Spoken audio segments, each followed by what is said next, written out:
Ladies and gentlemen, Alvin Goozie Hines. You want me to call you Goozie or Alvin, or does it matter? Either one works. Alvin or Goozy works. All right, I we'll go with go. Goozie.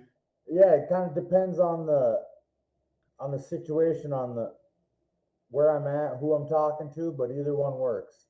Got it, got it. Sounds good. Hey, man, thank you so much for coming on. It was a process, but we're here now. So I'm excited to have you, man. You have such a cool story. So I'm super excited for you to tell it. Let's go.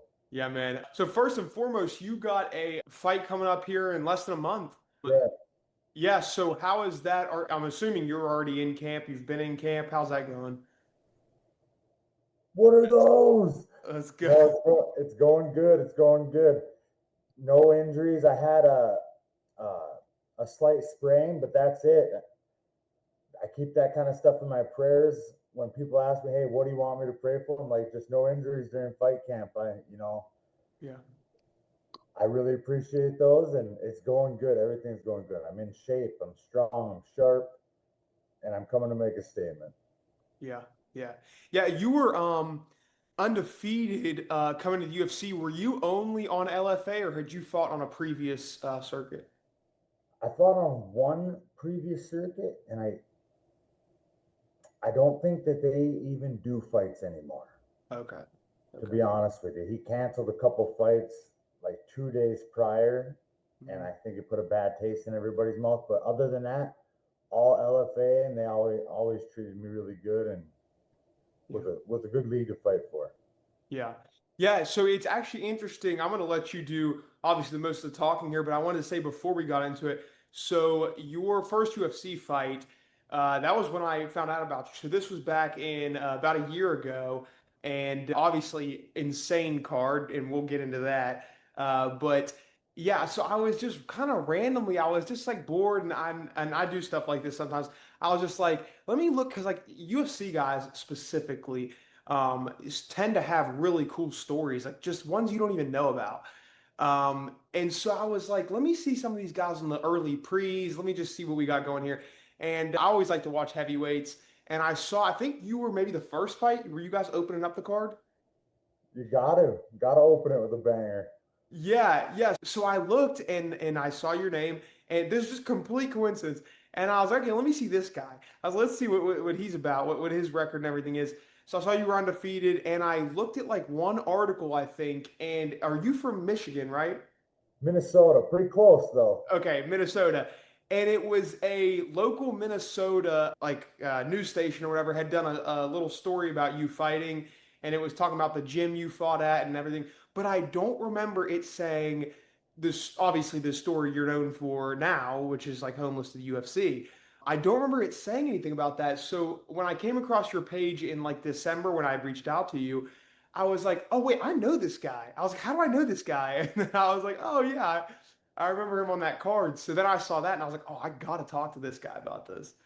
I like that. I like that. Yeah. Yeah. And like you said, a lot of these fighters, and I'm not discrediting other sports, but it takes a certain mentality to get to the elite level in fighting. It takes a certain mentality just to fight in general, whether it's a hobby or whether it's a career. It takes a certain kind of person, and you were right about that. They usually have a very good story. Yeah. Yeah, man. A lot, like I said, a lot of these guys, some of them, another thing you see in MMA that I don't see a lot in other sports is like starting late or at least late for, sports standards. Like guys might start when they're 18. I mean, Joshua Van, look at that. I mean, that's crazy. So yeah, man. So let's just get right into your story, honestly. Well, actually, I want to say real quick before we get into the whole thing, what was your experience like for that freaking banger card? You know, I wish I would have stuck to the game plan a little more. Hmm. He At the end of the night, he was just the better fighter, but I do want to fight him again. I want to get another piece of that, and I learned a lot. I Hmm. didn't I didn't lose. I lost in ranking or in a lot of people's eyes, but to me, I learned a lot. I learned the most, but it was good. It was good. It was life changing. Yeah. Yeah, man. Not a lot of heavyweight fights go the distance. Obviously, that went the distance, and it's only a loss if you don't learn from it. So, That's right. uh, Yeah, man. So anyway, so then there was almost well, I guess it would be over a year layoff. Was that kind of your decision, or how was that? Are you being for real? Yeah, yeah. No, I don't know. I don't know the story. No, so I had a suspension for a little while, Okay. and it was over testosterone and stuff. But I was just honest with them. I fessed up to them. I said, "Hey, look at this is what happened. This is what I'm willing to do," and it was just completely honest with them. And that went a long ways, and that's why I'm still here. That's why they're letting me come improve myself, and I thank God for that all the time because yeah, it was a mistake on my part. So it wasn't a layoff in my choice, but that season of my life taught me more. It could have been the best thing that ever happened to me, to tell you the truth. Mm, okay. Yeah. Yeah. Yeah, man. I feel like you can learn way more from your setbacks than you ever can from your wins, in some cases. So. 100% because I would have just kept fighting, kept fighting, kept fighting, and not really discovered who I am, not Mm. really discovered what fighting made me, not really discovered how I can help other people from my experiences. That's what I wasn't just training for fighting this whole time. Yeah, I was training, making myself a better fighter, zoning in on my dreams as well, but also training to help people live to their full potential, to help other fighters realize who they can be, who they are outside of the sport, and not just fighters, but everyone that hears my message, I can help them in a way. And you feel like this suspension kind of helped you have that clarity? It it did, Mm. it did. I wouldn't have been doing the things that I was doing if I hadn't been not fighting. I did so much because it was really bad at first. It was, man, my whole dream, it was right there. And now it's stuck on hold. Now it's on the fence. Is it gonna happen still? All this is going through a person's head. The money stops, the fighting stops, all your plans stop. And if you're not prepared for something like that, it's hard. And I went through it. And now I know what it takes, how to get around it, what to do, and that was huge. Yeah, yeah, that's awesome, man. Yeah, your story, like I said, is just so crazy. So honestly, without getting into this next upcoming fight or any previous fights, let's just go ahead and get right into your actual story. You're from Minnesota. Of course, you're on the speaking circuit now. I saw you got a TED event coming up in October. That's so freaking cool, dude. Looking around where you're at now, the opportunities that you have coming in, and kind of this responsibility that you feel that you have to just other fighters and other people in general. What's that like coming from where you came from? It's, man, I tell people my two favorite things to do is fight and public speak. They, I'm meant for both of them. They both mean a lot. I get the same feeling. The first speech I ever gave, when I got done, I was like, whoa, that is the same feeling I get when I fight. Like I'm meant for this, Yeah. and I'm helping people on the way. Come to find out, it just helping people doesn't hurt near as much as fighting. But yeah, it's been a journey, and it's a huge part of my life now. Okay, yeah. Yeah. And actually, it's funny you say that. I just heard somebody say literally yesterday that public speaking is like looked at as one of the most feared things for some like actual human beings like throughout history. So what's harder for you sometimes, that cage walk or the public speaking before the public speaking? Oof, that's a good one. That's a good one. They're both tied, and I like that you said the cage walk because that was the hardest part of my first UFC fight was the walk out to the cage. Once you get in there, they close the door. Another day at the office, baby. Right. But that walk out, that's that's the hardest part, and it's a tough call. It's a tough call. Yeah. Yeah. It's funny because I feel like when people get in, the cage is shut. It's just like, hey, it's like whether you're subconsciously realizing it or not, Like it's almost like, hey, we're in here. It's happening. I'm not leaving now. But that walkout, it's almost like, okay, I can just turn around and go back to the locker. Yeah. But Like everyone could just be quiet till I get in the cage. right, yeah. Yeah, exactly. Yeah. But yeah, so your upbringing, you grew up in Minnesota. What part of Minnesota did you grow up in, and were you fighting from a young age, or how did this happen? So I went to Deer River, Minnesota high school. I wrestled through grade school into high school. And I tell people this, like I was no stud. I didn't have the attitude that I have now, the grit I had. It was more of, yeah, I enjoyed doing it. I was decent, but like people ask me, man, were you a killer in high school? I was like, no, no. And I barely started varsity. I didn't wrestle in college. I did do a little bit of, fighting outside of school or in school that I shouldn't have been doing. I did some of that, but I wasn't training for fighting. I did one right after high school, but we literally trained in the garage. And the most important part about training was that there was beer on ice for when we were done. So, Yeah, yeah. but I will never forget that. His name's Wes Ronke, and he asked me, he goes, "Hey man, do you want to do an MMA fight?" I said, well, "I don't even know what that is." And he's like, "I think you would enjoy it." And we became buddies, and he was the first one to ever get me into MMA. It was an MMA fight, but Yeah. yeah, it was So was good. this was amateur, of course. And it was 2008 or 10. Oh wow. Yeah, I yeah. mean, geez, I think was MMA like still illegal, I feel like in some states in the early late 2000s. It was it was something. I see little clips of it every now and again. The next time I see one, I'm gonna save it. I did win in like 58 seconds. We were in amazing shape. Really? Even though we drank beer afterwards every time, we were in amazing shape, and we mostly just wrestled. I didn't really know how to throw a punch. I remember my buddy Derek Barron in the locker room before that fight. He was holding pads. He goes, "All right, 1-2," and I was clueless. I had no idea what a 1-2 was, but we did the fight. We pulled through. We won. Our gym name that was actually just the garage was called the Hippo's Nest. It was pretty tough. Yeah.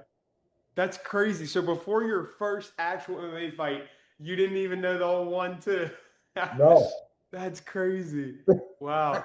I actually had a UFC fighter on a couple months ago, and he said that if you're fighting on a regional circuit, because we were talking about like the most effective martial arts, I think, and he was just like, yeah, if you're a good wrestler, you can win a lot of amateur fights just being a good wrestler, because wrestling is just such a good base. I feel in MMA. Of course, we see that now playing out. But yeah, so take me through. You said you didn't. Did you go to college or did you or what? no, I actually dropped out of high school. Oh, okay. And what Something I'm age was not this? proud of, but it happened. It happened. And this was what age? 18. Okay. 18. Okay. Yep. Okay. You dropped out. So, and I'm assuming, were you living with your parents at this point, or how was that? So my dad was in prison, Okay. and my mom was struggling with some stuff. I was actually staying at my grandparents, Hmm. and I was working weekends in the iron ore mines of northern Minnesota, and I worked a 12-hour night shift. And at that time, I had this feeling like I needed to impress everybody, or not let my boss down. Well, he asked me, "Will you work a 12-hour night shift and then go to school?" Of course I will. So I do it, and I barely make it to school on time. It was a Monday morning. I had already had so many tardies. I was about to be truant. Well, I walk in, and I still had all my work stuff on. And iron ore is red, muddy. And the teacher's like, "You can't wear that in here." And I said, I couldn't be late or else I'd be tardy. And she goes, "Well, you can go change right now and I'll mark you tardy." And I said, "I will change after class. I just said I can't have another tardy." Well, then I ended up getting into an argument with her, and I chose to quit school that day. And I went to work in the iron ore mines. So, was this school you went to, were there other kids like yourself there that were working like actual jobs in like blue collar jobs while going to school? I don't think so. There was some like working at the grocery store and things like that. But the funny thing is a lot of them came to work at the mine that I was working at after high school. Okay. I just went a little early. Yeah, right, exactly. So you're working at the mines and then you're also fighting MMA amateur a little bit. Just the one, just the one. That was a one-time gig, and I didn't pick it up for years and years after that. I actually got into a severe drug problem when I was working at the mines, and everything else kind of went out the window. I drove my life into the ground, lost everything. I was not doing MMA. That was a one-time deal, but it is what saved my life because I didn't find it till years later. Mm. Okay, okay. So at what point do you kind of transition from just really not having a great outlook on your future, kind of like you said you were abusing drugs, and then at what point did you start to make that change of like towards MMA, or was it something else first? Yeah, it was jujitsu. Okay, okay. So 5.5 years ago, I was wrestling with these kids at this picnic, and a guy goes, "You should try jujitsu." I had no idea what it was. Couldn't even spell it. I don't know if I can now, but I was like, "Yeah, I'm not, whatever." And I had just moved to Duluth, Minnesota, and this is God at work. Remember, I just said that because I was jogging, and when I got too tired to run anymore, I took my headphones off and I put my hands on my hips, and I'm turning around, and there was a little dog park in this old blue building. And I'm looking at it, and here it was the gym the guy was talking about. Oh, no It's way. right where I stopped, and I'm like, all right, I'll go up there. Right. So, and I went up there, and the door was unlocked, and they were in there. And I'm like, oh, that looks just like wrestling. And then he explains a little bit. He goes, it is like wrestling, but you can break stuff and like strangle people. And I'm like, oh, okay, Yeah. okay. So that day, I was like, do you mind if I try? And all of a sudden now, when you can add break and stuff and strangle people, I'm really good at wrestling because I Right. wasn't in high school. But when you add those things, I was good at wrestling. I started competing in that all over the United States. I would drive 5, 6 hours by myself just to, go to a grappling industries tournament. Maybe get one or two, three, 4 matches at tops. But I loved it. 2.5 years into jiu-jitsu, a guy, coach of mine, said you start punching people. So I started taking striking classes. Went all in on it, man. Wow. Wow. So it was really just like this. Could you consider it almost like an obsession of jujitsu when you first found it? Oh yeah. Okay. And then I have two questions. I have two questions. So first, you said you were jogging. Were you preparing for something, or was this just something you like to do? No, I at the time I think that I thought I was like a power lifter because I was almost to a 600 deadlift, which I know isn't huge, but I was getting up there and everything. I was big. I was really big. That's what, and I just like to stay in shape. It kept my, it keeps you sharp. All of us should. Yeah. And the second thing is, I just want to fill in some gaps. So at what point did you stop working at the iron mines? I actually got let go from there because of my drug problem, right? Okay. Okay. Then I went out to the oil fields in North Dakota, still had a drug problem. Then I went out to West Virginia and I was doing directional drilling out there. That's where I'm at. That's where I'm from. Oh no! Oh yeah, yeah. I forgot you told me that. Yeah. So I'm actually never allowed back there. Oh, really? Yeah, it was a I made some mistakes. I was facing 15 years to life in West Virginia in Morgantown. That's where I'm at right now. Yeah, I figured, man. I when you said you were going to classes and stuff, Yeah. I figured, yeah, you were in Yeah. Morgantown. But that's where I was. I made some bad choices, all over $300. Wow. You know, And what year is this? 2018.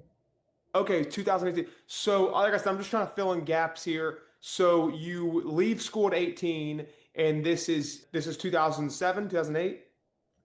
Yep. Okay. 10 years later, so now you're 28. This is when you were kind of bouncing around jobs and you still had a bit of a drug problem at this point? Not after the West Virginia thing. Okay, so okay, so I'm just trying to, right. That 2018, West Virginia was. Chelsea, I just want to make sure we didn't forget anything here. And so you had the MMA fight 2008, 10 years later. So and then it was during this 10-year period that you were doing jujitsu? Oh no. Okay, I see where you're trying to get to. No, that MMA fight back in 2008 or 2009. After that, there was nothing. There was just me working in iron ore mines, me working in the oil fields.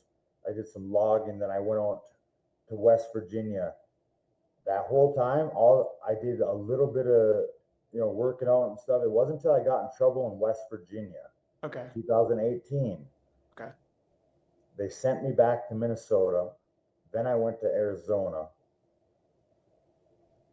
I went to one MMA gym out there called Average Joe's in Prescott, and I still stop in there and see them because his wife was the first one to actually show me a 1-2, like a real 1-2.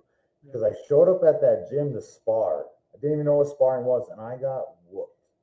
I mean, whooped on. Was And this then, like boxing sparring or what? oh no, it was MMA. It was MMA sparring. And they're like, "Have you done MMA?" And I'm like, yeah, of course I have. And I go in there and I did. I got worked over by everybody, everybody. And she actually pulled me aside before we were even done and was like, "Hey, do you want me to show you some things?" And I'm like, "Is it that bad?" She goes, "Well, you just keep marching forward, and yeah, it's pretty bad." Yeah. And I'm like, huh. But I'll never forget that. I stop in there and see him. But then it was another couple years where I didn't touch it at all. I stopped in them gyms because there was a friend in here in Arizona. When I went back to Minnesota, now we're getting into a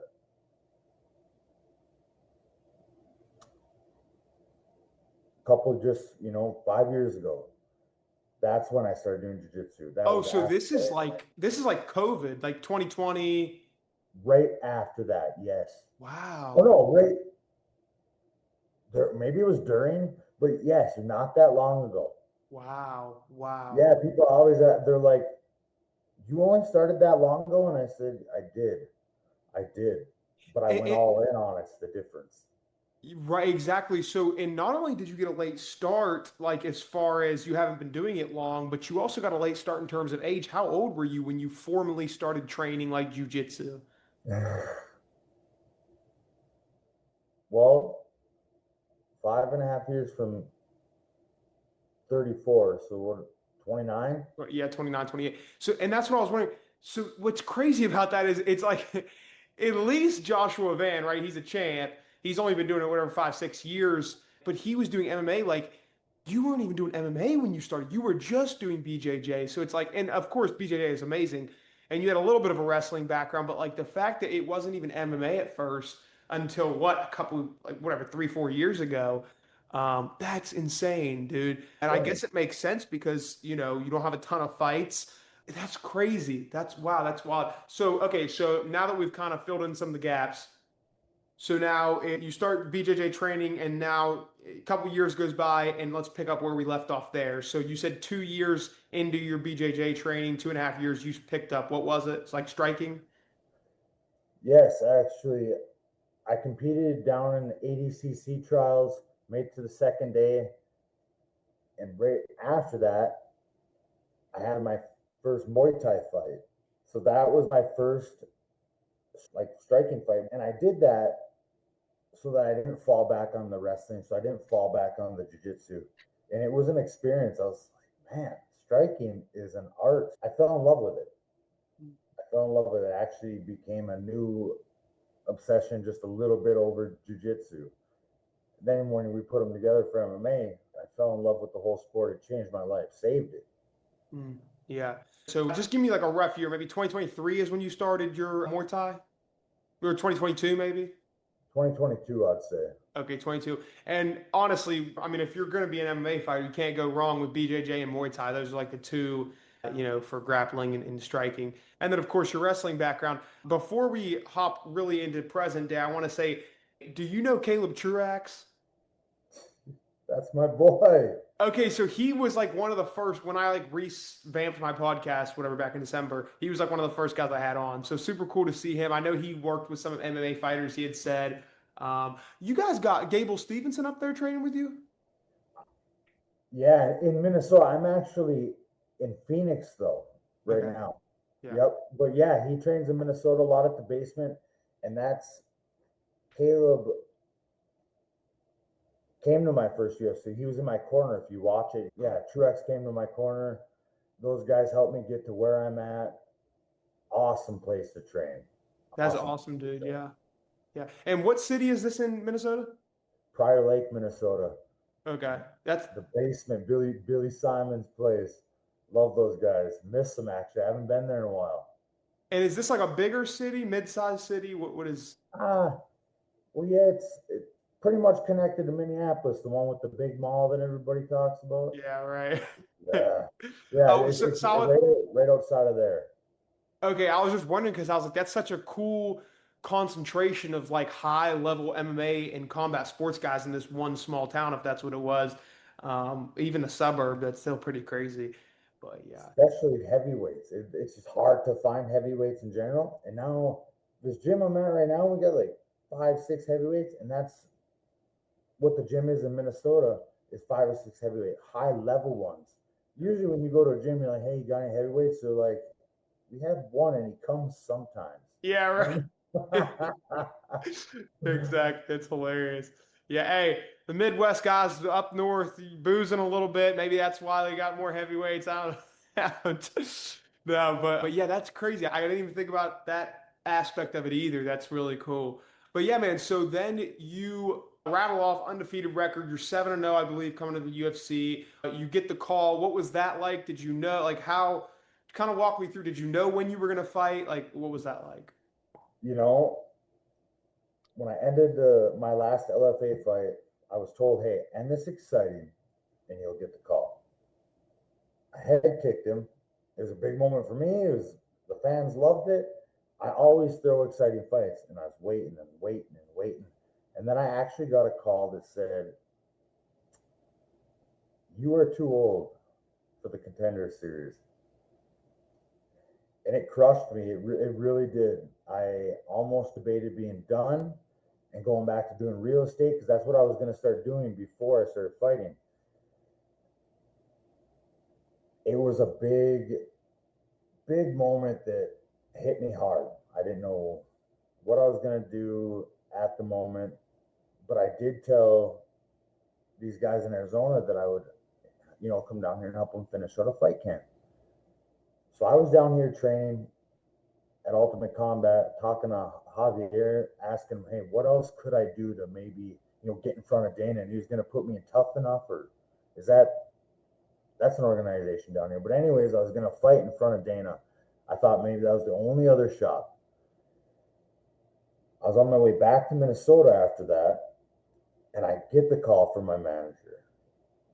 And I wasn't even listening at first, to tell you the truth, because I thought it was just, I don't know. I didn't have the attitude to listen at the time after the whole you're too old thing.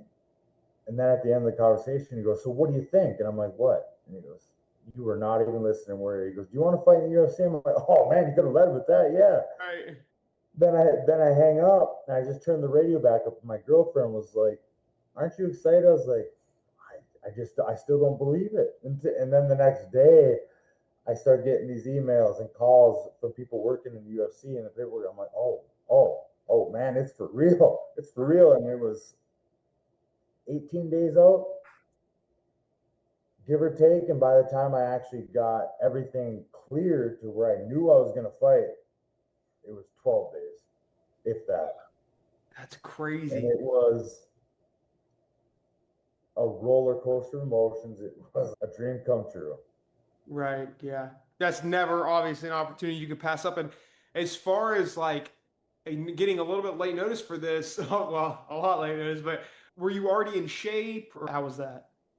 Yeah, so I was staying in shape because I was expecting the call. Mm.